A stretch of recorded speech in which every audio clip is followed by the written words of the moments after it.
अगर हम दीवार पे 32-64 टाइल लगा रहे हैं या मान के चलिए फ्लोर पे 2x4 लगा रहे हैं, तो इस वीडियो में आपको ये जानकारी अच्छे से मिलने वाली है। और मेरे इस वीडियो को लाइक कीजिएगा और चैनल पे पहली बार हैं तो सब्सक्राइब कीजिएगा। ठीक, जैसे दोस्तों आप बाथरूम की फ्लोरिंग ग्राउंड फ्लोर पे टाइल्स लगा रहे हैं, तो सबसे पहले आपको ये ध्यान देनी है कि जो भी फ्लोर पे टाइल्स लग रही है या वॉल पे लग रही है, बिना स्पेसर के टाइल्स आपको लगानी है। इस तरीके अगर आप टाइल्स लगाते हैं तो आपका लुक बहुत ही अच्छा दिखता है और जॉइंट कम से कम दिखते हैं। ठीक, और इसमें क्या होता है, इपॉक्सी करने की ज़रूरत नहीं होती है क्योंकि हम ग्राउंड फ्लोर पे टाइल्स लगा रहे हैं। अगर हम फ्लोर सेकेंड या फर्स्ट पे लगा रहे हैं तो उस जगह पे हमें क्या करना चाहिए, फ्लोरिंग टाइल जब भी लगाएं उस जगह पे स्पेसर दे के टाइल लगाएं, क्योंकि वो छत का मैटर होता है और उस जगह पे पानी सीपेज ना करे। इस कारण से हमें फ्लोरिंग पे टाइल्स स्पेसर दे के लगानी चाहिए। ठीक, अगर हम वॉल की बात करें तो वॉल पे हमें बिना स्पेसर के भी टाइल लगा सकते हैं, वो चाहे ग्राउंड फ्लोर हो, चाहे वॉल आपका फर्स्ट फ्लोर हो या सेकंड फ्लोर हो, उससे कोई दिक्कत नहीं होती है क्योंकि आपका वॉल पे पानी टिकेगा नहीं, आपका फ्लोर पे ही पानी टिकेगा। तो इस कारण से आपको फ्लोरिंग टाइल में ये चीज़ें डिसीजन लेनी है टाइल लगाने से पहले। अगर आपका ग्राउंड फ्लोर पे टाइल्स लग गई है या लग रही है तो आप बिना स्पेसर के टाइल्स लगाएं, आपका बहुत ही अच्छा प्यारा सा लुक दिखेगा। अगर आप वॉल पे लगाते हैं तो कुछ आपको इस तरीके की डिज़ाइन देखने को मिलेगी जो सामने आप इस बाथरूम में देख रहे हैं।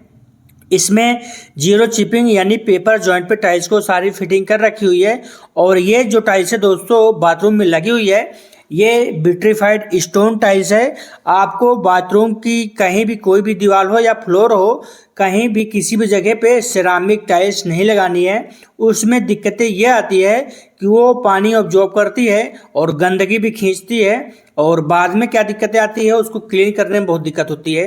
तो ये गलती आपको नहीं करनी है बाथरूम में टाइल्स लगाने से पहले या आपको टाइल्स सिलेक्शन करने से पहले। अगर आप विट्रीफाइड स्टोन टाइल लगा रहे हैं तो खास बात यह है कि वो कभी गंदगी उस पर चिपकेगी नहीं और पानी भी ऑब्जॉर्ब नहीं करती है क्योंकि ये वाटर रेजिस्टेंट होती है। इसमें किसी प्रकार की मेंटेनेंस भी ज़रूरत नहीं पड़ती है। ठीक, तो ये जानकारी जो आपको बता रहा हूँ ये बहुत अच्छी जानकारी है। आप इस तरीके के टाइल का सिलेक्शन कीजिए और इस तरीके के टाइल लगाएं, बाथरूम के दीवार पे हो या फ्लोर पे, कभी भी पानी ऑब्जॉर्ब नहीं करेगा और गंदगी चिपकेगा नहीं। ये थी जब सबसे ज़रूरी इम्पोर्टेंट जानकारी। अब हम बात करते हैं कौन सी कंपनी का मटेरियल लगाना चाहिए जो बेस्ट होता है और मजबूत होता है। तो वो कंपनी होता है कजारिया इंटरनेटी टाइल्स। कजारिया इंटरनेटी टाइल्स वो होती है जो स्टोन की चूरे से बनी होती है, स्टोन की टुकड़े से बनती है और उससे जो चीज़ें बनती है बहुत ही हार्ड होती है, बहुत ही मजबूत होती है।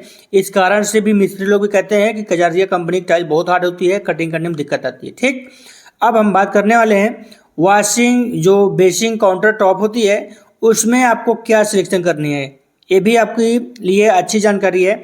अगर हम सिलेक्शन करते हैं काउंटर और बेसिंग टॉप की तो आप सामने देख सकते हैं कुछ इस तरीके से आपको कैबिनेट बना लेनी है और उसके ऊपर से आपको नैनो रख देना है और ज़्यादा कुछ इसमें करना नहीं है। उसके ऊपर से आपको बेसिंग रख देनी है। ये नॉर्मल होता है और कम खर्चे में ये हो जाता है।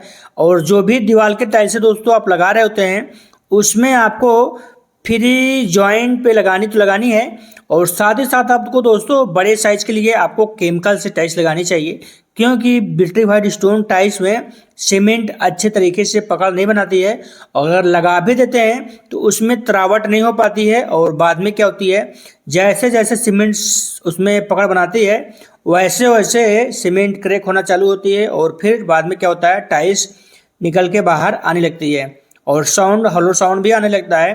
तो इस कारण से आपकी टाइल्स निकलना गिरना चालू हो जाता है और टूटना भी चालू हो जाता है। तो ऐसे गलती आपको टाइल लगाते समय नहीं करवानी है। ये चीज़ ध्यान दें, आप अच्छे कंपनी का एडिसिव लें और एडिसिव में किसी प्रकार का मिक्स ना कराएं, प्योर केमिकल एडिसिव से लगाएं, चाहे वो वॉल हो चाहे वो फ्लोर हो। ज़्यादा खर्च नहीं आता है, थोड़ा ही बहुत आता है और बेस्ट काम आपका एडिसिव पे हो जाता है। ठीक, और दोस्तों इस टाइल्स का जो भी लगाने का खर्च आता है वो भी इस वीडियो में आपको बताने वाला हूँ। वीडियो पूरा अंत तक बने रहेगा दोस्तों, स्किप मत कीजिएगा। आपको जानकारी अच्छी मिलने वाली है कि 8x8 का बाथरूम में कितना आपका खर्चा आ जाएगा, क्योंकि ये जो टाइल्स आपकी लगी हुई है ये पूरे चारों दीवार पे लगी हुई है और इसकी हाइट है 8 फीट। और इतना टाइल्स लगाने में कम से कम 10 से 12 हज़ार रुपये खर्चा आ जाता है एक बाथरूम कंप्लीट करने में। ठीक, तो इस तरीके से आपका भी खर्च आने वाला है दोस्तों। जैसे कि इस बाथरूम में आप देख रहे हैं बड़े साइज़ की टाइल्स कैसे लगानी है, छोटे साइज़ आपको बिल्कुल बाथरूम के अंदर नहीं लगानी है। उससे क्या होता है, बहुत ढेर सारे जॉइंट्स दिखते हैं और जो बाद में खराब दिखते हैं। तो ये गलतियां आपको नहीं करनी थी दोस्तों। अब इस वीडियो को देखने के बाद आप भी इस तरीके से वर्किंग कराएं जिस कारण से आपके घर में अच्छे वर्किंग दिखें और अच्छी फिनिशिंग आपके घर के बाथरूम में दिखे। ठीक, तो ये रही दोस्तों अच्छी जानकारी जो आप तक मैं पहुंचाता हूं। वीडियो कैसी लगी दोस्तों थोड़ा सा कमेंट जरूर कीजिएगा और वीडियो को लाइक कीजिएगा और चैनल पहली बार है तो सब्सक्राइब करना मत भूलिएगा दोस्तों। ओके बाय दोस्तों।